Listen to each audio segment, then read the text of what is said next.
اخر حاجه في جزء العربيات ده، اقتراح ان يكون العربيه بتاعتك موجوده في المسلسل، ان اقتراحك انت ولا اقتراح محمد سامي ولا اقتراح مين؟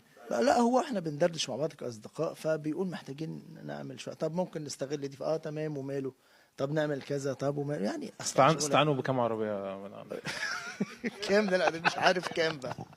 سبت لهم مش اللاب. عارف كام. سبت لهم. اصل محمد ده اخويا وصديقي يعني، واي حاجه بتخدم الدراما هي تخدم الدراما، مش محطوطه منظره، هي خدمه الشخصيه وخدمه الدراما، وهو حب يعمل، قال لي ما، قلت له مش هيبقى كتير، قال لي ما هم بره بيعملوا اكتر من كده، ايه المانع ان احنا نعمل كده ونروح في المنطقه دي يعني.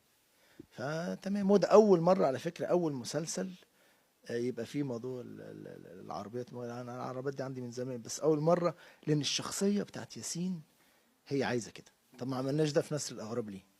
ما عملناش ده مثلا في مسلسلات قبل كده